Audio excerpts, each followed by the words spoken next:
Alrighty, y'all. Hello and welcome. Talking about non-Americans, so anyone outside of the U.S., listing things that are only normal in the U.S. Now, we've done some things like this before. This particular video has 50 things. Now, we're only going to be pointing out things that are relatively new and or, kind of stuff that we haven't covered in another video. So keep that in mind. This video will be linked down below so you can watch the whole thing and the whole list. This is from Mystery Unveiled. So yeah, go ahead and check that out. Some of these are a little more fascinating than you might initially think. So I'm looking forward to this, and let's just hop right in. Okay, here we go. We're going to pause on all these. And like I said, I'm only going to pick out some that we haven't really seen before. This one's pretty good. Donate money to the political career of billionaires. Please donate money to my re-election. You're worth $2.5 billion, and I'm trying to save 30 cents on groceries. Donate it to yourself. Face. I couldn't agree more. This is very accurate. I imagine this looks rather bizarre from the outside because, quite frankly, to regular Americans that are just trying to live life, feed our families, pay for the house, right? Yeah, we don't really care about donating money to billionaires who are running for office. This is the case every election, right? Even on a local level. Not even talking about just the White House, but local level, there's always a little, sprinkle of money disappearing, money in pockets, a little corruption here and there. We've all heard the saying, it's a big secret club and you and I aren't in it, right?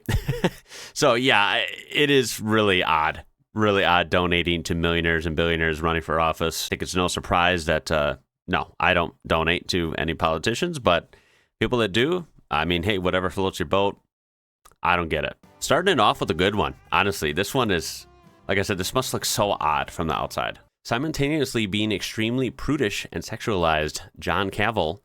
Americans are the only ones I've ever seen who will sexualize so many things and kind of be obsessed with sex while also being freaked out when they see a naked body. That's very accurate, honestly, right? It's in a lot of music and movies and just kind of culture, right?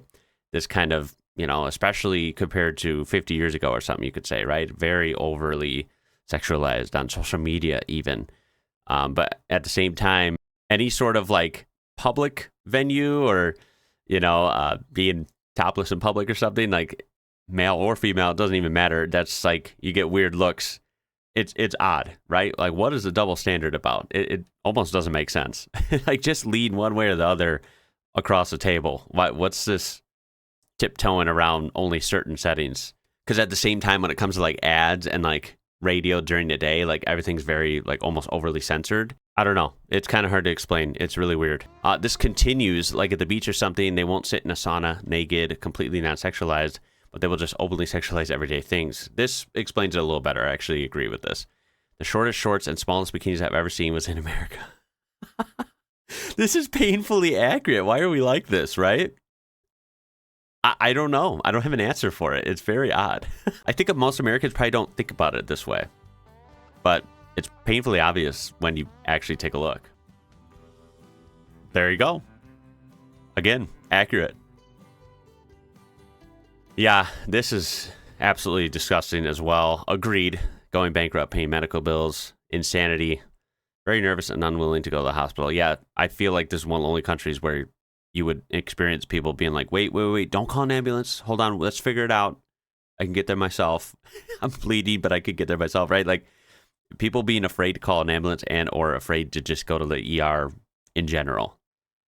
That exists here. And for people that don't get it, that would be why. I mean, the only thing scarier than the wound on your body or the broken bone is the bill you're going to get later. This one's kind of interesting because I do agree. It says the evocation of God in politics always seems bizarre to me, especially when the separation of church and state is enshrined in the Constitution. This goes kind of for a lot of things in the U.S., and this is why this can be a very polarizing, kind of confusing country. It's like, how do you explain the U.S. to someone? Well, it becomes hard on a lot of topics, right? You can't really put it in a box. It does literally say in the Constitution, which Americans love to cite often, right? That's what the whole country is built on. It literally says the separation of church and state. But yet, a lot of times they seem married in government public events or venues. It'll be in news clips. It'll be in, meetings with presidents and stuff. So it's like, is it separated or is it not, right? Like, which is it? This could be the case for a lot of things in the U.S. And again, I don't know why. It's very bizarre. And it's these things you realize when you're older as an American. It's like, what are we doing here? And, to be fair, like, I don't mind if someone's religious, right? That's totally cool. I don't mind if someone's not religious. That's totally cool as well. Like, you do you. It's just, let's keep like society, and let's keep, the Constitution and all that. Since we like to cite it so much, let's keep it kind of defined, right? Like, that's not like say one thing on paper and then do another, right? But unfortunately, it seems like politics 101. This one's interesting. Getting served plastic plates in a cafeteria. Plastic plates. She asked for a porcelain plate and was looked at like she was crazy. I've never seen any place serve one use plastic dishes in Germany. So they must be from Germany. They were at a cafeteria and they got served plastic plates. I'm actually surprised it got served. No. Hold on. I'm overthinking this. Plastic plates. I thought maybe they meant paper plates, because paper plates are also very common here. If you're at a party or something, even in your own house, if you don't want to wash dishes all the time, sometimes people have plastic plate or have paper plates sitting around, but it's not something you would try to use every day or anything like that. Now, plastic plates versus porcelain plates. I'm trying to remember when I was like in school and any job situations. I think we always had regular like porcelain plates, like better quality plates. This one will have to be kind of left on you guys. You guys got to let me know. Is that common? Is that weird? Are we the only ones that would use plastic plates? This one, sad truth, this is definitely real. Should never happen, right? Like, why would this happen? Why do you have to do fundraisers for someone's healthcare costs, right? Shouldn't your taxes cover that? I mean, we pay a lot of taxes here. Contrary to some Americans' mindsets, we do. We do pay taxes. And where do they go to, right? Like, let's be real here. Come on. Caring about school sports. In Europe, nobody cares about some high school basket players. This one's written out a little odd, but this one, I don't think is a big deal. I think everywhere at the end of the day is going to have a little bit of cultural differences. I think that's kind of the spice of life. Like different places are different. I think that's kind of what makes the world go round. So this one doesn't bother me at all. I actually am the opposite. I'm kind of with the American side here. As an American, sports in school was a really big deal, and I think it was fun being part of a team, trying to get better, trying to beat your rival schools and stuff at every level, It didn't matter if you were in 7th grade. It didn't matter if you were a senior in high school. It didn't matter if you were in university or college, right? I think it's cool that we have that kind of opportunity for a lot of different sports at some pretty competitive levels at different ages. I'm actually kind of shocked to hear that that's not such a thing in, for example, European countries. It could be in some countries. You guys will have to let me know if like high school sports are, sort of a big thing, at least anywhere in Europe, or is it just the whole of Europe, Asia, like everywhere? Like, honestly, our high school sports, for example, we're just using those. Are those not big anywhere else but the U.S.? This one's accurate. This feels very weird. I think we're one of like the only countries in the world that does this, which I didn't know before I started this channel. I thought this was normal everywhere, but it's actually not normal. Go figure. Advertisements, and I mean constant advertisements. If you're watching TV, hell, if you're watching YouTube on the TV, YouTube on your phone, most apps that you're watching some sort of media or videos, at least here in the U.S., you're going to see a lot of commercial breaks, right? And you're going to see an advertisement for a pharmaceutical drug or a medicine, right? And it is weird because pharmaceutical companies are so big, and yet they're so desperate for money, they're willing to sell any meds, even if people don't actually need them. Leave that shit to doctors. That's what someone said here. Yeah, I agree. I think it's very bizarre. I think that people wouldn't, or maybe even shouldn't, like know and have this like, companies competing for your attention in your head, like, Pepsi and Coke and Oreos and Chips Ahoy. Like, we're talking about food products and, Nike versus Adidas. I think that's normal. We're already flooded with that, but at least those are products you can choose to buy or not to buy. I think it's weird having, medicine, pharmaceutical companies kind of gouging for your attention, fighting for your attention as well. It's very, very bizarre, almost dystopian.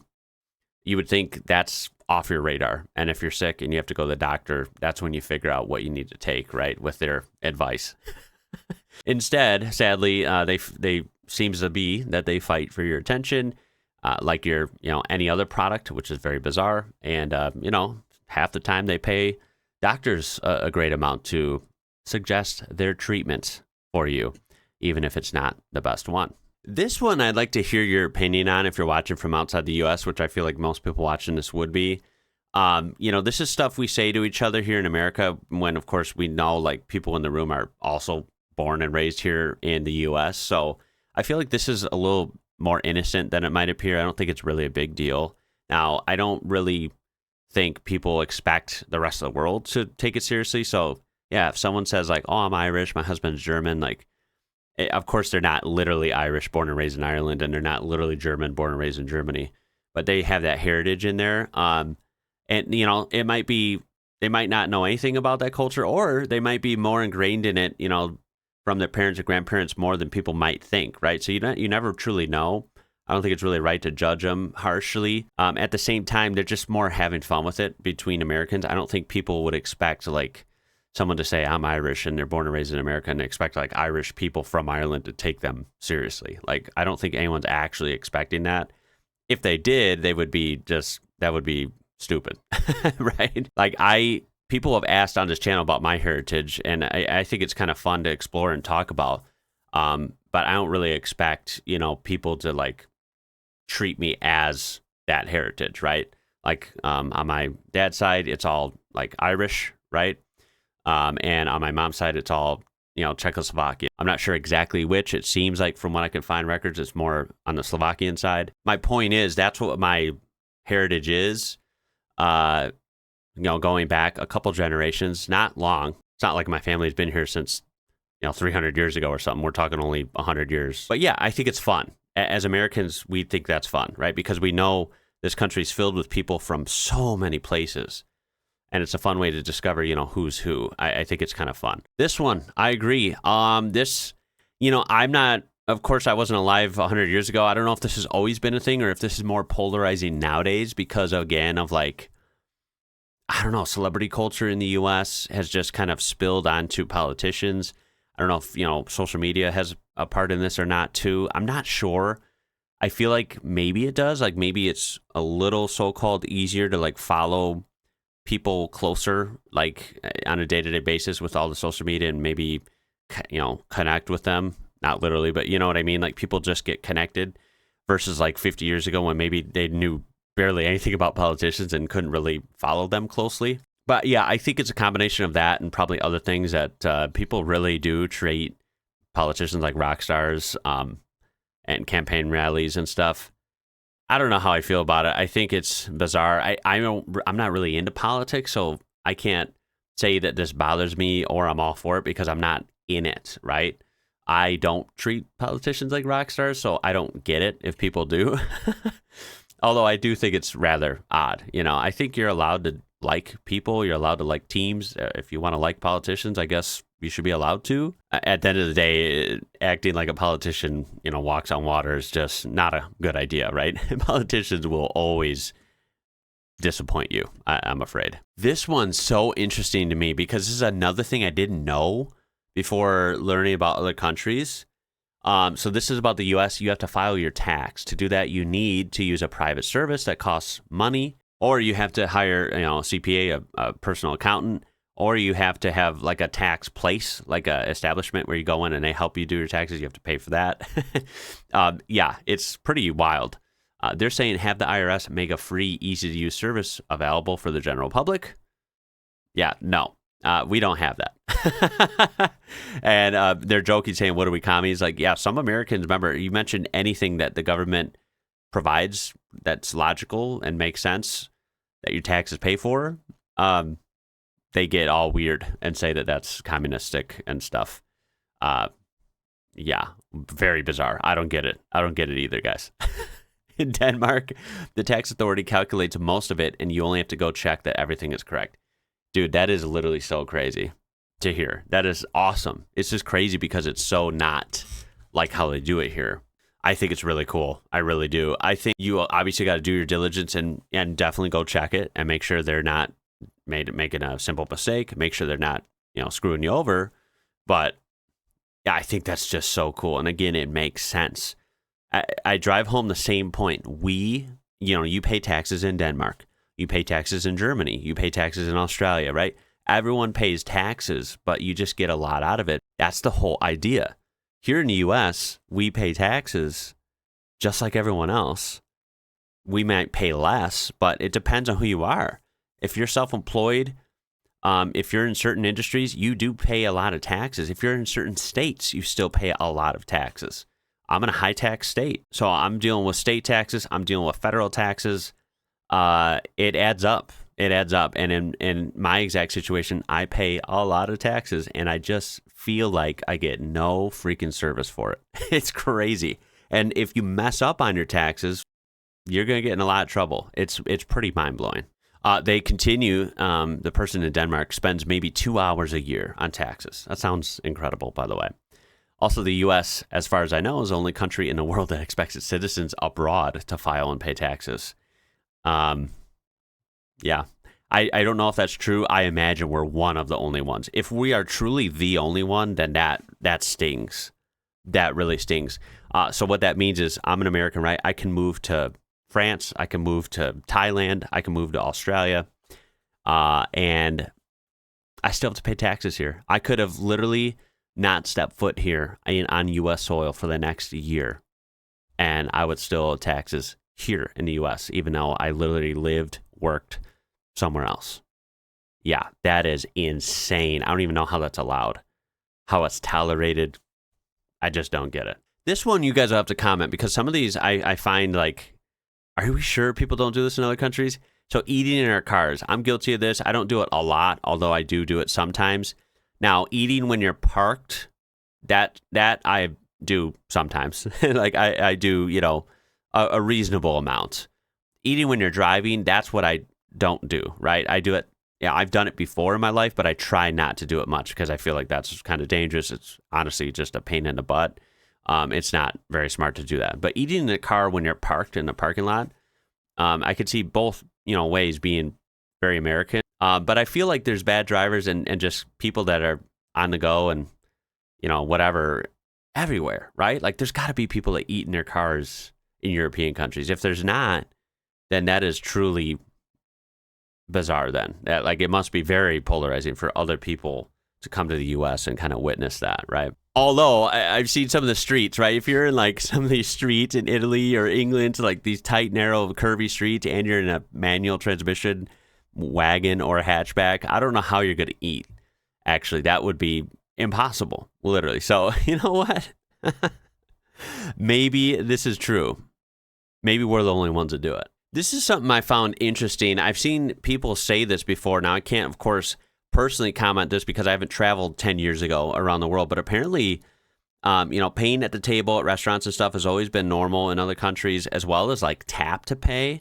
We have that now. I use it all the time. That's all I use. I haven't inserted or swiped rather a credit card in probably 4 or 5 years. I think tap to pay became pretty normal around 2020 or 2021 in the US. It's certainly normal now. But people are saying that they were tapping to pay like around 2010 or like the early 2010s in other countries. And I find that pretty interesting because I don't remember doing it that far back, right? So it's one of those things where we're kind of randomly old-fashioned or almost behind, right? In a lot of different industries, even paying stuff, right? Now, like I said, it's 2025. We have lots of options to pay, even with your phone and Apple Pay and all these things. But it took us a long time, a lot of people claim, who have traveled. So I find that bizarre when it comes to banking and like money and stuff, at transportation, right? A lot of these things, infrastructure as well. We are like, it's weird that America just, is always talking about how rich we are and money, money, money. But man, we are certainly kind of behind. We're like 20 years behind a lot of countries. This one's a very American, I reckon, because I don't picture people using Afterpay and Klarna for many things in different countries. If you don't know, we are in such a crazy economic distress here in the U.S. that some people are using Afterpay and Klarna, which is literally like you're getting payments, like a car payment or a mortgage, but you're ordering food from McDonald's and it totals $40 or $50, and people are using Afterpay or Klarna, like they're getting payment plans to buy meals. Yeah, this is crazy world we're living in here in the U.S. Now, of course, that's not everyone, but the fact that that happens to some people is wild. Credit cards for everything, credit card debt, through the roof, payment plans. In other countries, if you don't have the money up front in full, then you can't afford it. That's what a healthy financial brain would think like. Unfortunately, we have just become obsessed with getting stuff on credit. Right? Never buying cars in cash, never, buying a house you can actually afford, overpaying for that. Getting cars we can't afford, but hey, I can afford the payment. I got the payment low. It's just the payments for 8 or 9 years. Right? Like that's become normal here. Using credit cards for every purchase, furniture, groceries, everything, right? And yeah, it's pretty crazy. It's really taken over. I have videos on this. It has taken over in America to a kind of wild scale. And I feel like from what I've done, some research and of course comments from, people that watch from other countries, I feel like this is just not nowhere near a thing in other countries, right?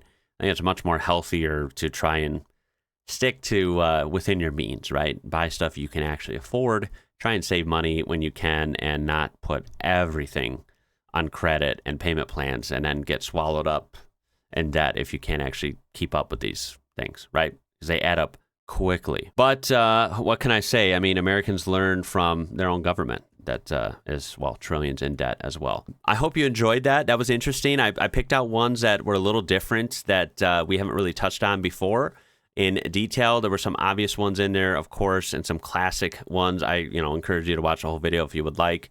Yeah, that was fun. I love America. There's a lot to like here. There's a lot that makes you scratch your head, though, and there's a lot that's straight up upside down or weird or freaky about the U.S. I guess it's just a very polarizing place. I really do look forward to the comments in this one. Perhaps these are comments we can use in another video, so I encourage that, and I do appreciate you watching. It's going to be it for this one. My name is Ian. You're watching IWrocker. Until next time, y'all. Catch you later.